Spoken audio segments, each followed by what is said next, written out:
Hi mga boss. Itong truck namin pala, namin. Man mga sir. Ang concern nito ay aircon.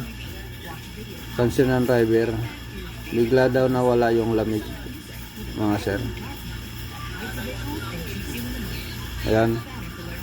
Tinaas ko yung cab mga sir at lagyan ko installan ko ng pressure gauge. Ayan.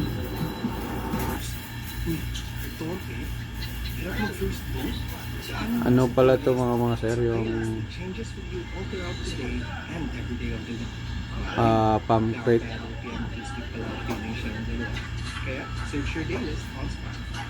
Man. Yan mga sir, may laman. Nung kita ko nga na may laman mga sir, dumiretso na ako doon sa ilalim. Tiningnan ko doon sa baba, ilalim. Sa malapit doon sa may splice doon sa may compressor. Compressor kasi yan sa ilalim niya mga sir, yung may dugtong yan. Tingnan ko kung may supply. Naka-on na kasi yan doon sa taas mga sir.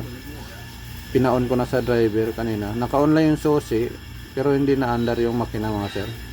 Naka-on yung susi, tsaka naka-on na rin yung aircon. Tapos bumalik nga ako doon mga sir sa may malapit sa pressure switch. Kasi siyempre pag walang laman, sigurado yung pressure switch ang may problema kasi pag walang laman, siyempre bibitaw yung pressure switch. Hindi talaga gana. Mga sir, meron eh.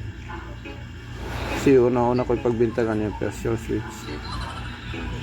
Dahil nga nung nakita ko na may laman naman, walang problema ang pressure switch. Yan tinister ko nga kabilaan, meron mga sir. Meron. Kasi yung kabila, tinister ko yung kabila ng inang pressure switch, meron. Tapos yung out, meron din. Kaya tininan ko yung kasunod dito sa baba. Baka may naputol mga sir. Yan ko na binaybay ko, baka ako may naputol lang sa linya. Yan yung kulay green na yun mga sir. Yan binaybay ko nga yung kulay green na yun. Sabi ko yun basta-basta kasi hindi naman naipit. Yan. Ayan mga sir, lumapit nga yung supervisor ko at tinanong ako kung anong problema mga sir. Sabi ko yung dalawa lang,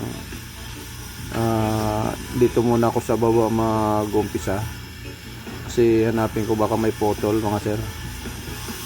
Kasi may supply naman yung galing doon sa thermostat papuntang pressure switch. Tapos yun, kasi nasa taas kasi yung fuse nito at saka relay. Kaya inuna ko muna dito sa baba. Binabaybay ko muna bago pumunta dun sa taas para makasigurado na isa lang ang suspect.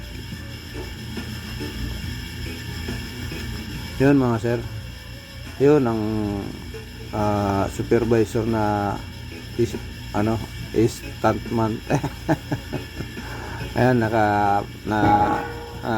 nakipag-usap mga sir na tatanong, may mga tinatanong na kung anong mga dapat masisira. Yan mga sir, medyo tapos na ako mag-check ng linya. Yan, bababa ko na. Kanina nung tinaas ko yung cab mga sir, na yung camera nasa ibang pala, hindi nakatutok yan sa pagtaas ko ng cab. Ngayon, yan, punta na ako dito sa taas mga sir. Itong man pala mga sir, sa hindi pa nakapag troubleshoot dito, ang control box pala dito mga sir, baka hanapin nyo, andito lang sa tapat mismo ng upuan ng passenger seat mga sir. Yan lang, medyo hilahin lang ng kaunti kasi na mga lock lang yan mga sir. Walang tornilyo, nakalock lang. Yan mga sir, nakita ko nga agad yung kulay green na ano na wire. Ayun. Kaya nakita ko agad yung relay. Ayun. Tingnan ko, okay naman mga sir. Yung relay. Yan, dito naman ako sa fuse. Minister ko. Tinitingnan ko mga sir. Yan.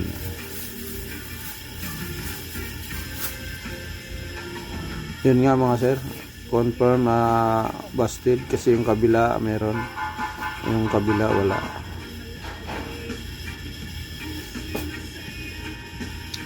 Yan, ibabalik ko lang muna yung ano mga sir, yung relay. Kasi dinisconnect ko kanina. Kumuha nga ako ng fuse mga sir kasi busted nga. Yan, tinister ko nga ulit. Ayan mga sir.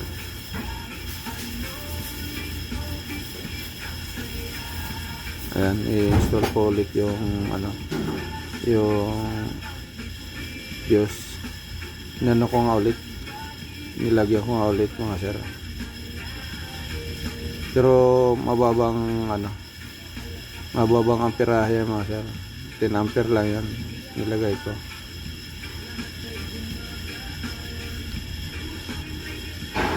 Yan mga sir, medyo masikip nga lang konti. Yan, tinanggal ko nga ulit mga sir. Inop ko na kasi pumutok. Inop ko na yung ano, inop ko muna yung aircon kasi pumutok mga sir. Nakadalawang ano rin, nakadalawang fuse. Yan, binalik ko na sir yung takip mga sir. Confirm ko na ano, ang problema is clutch coil mga sir. Ayan lang mga sir. Abangan na lang sa part 2. Tinignan ko lang yung original na fuse, 15 ampere. Yan mga sir, abangan nyo lang part 2. Ang problema nito is clutch coil.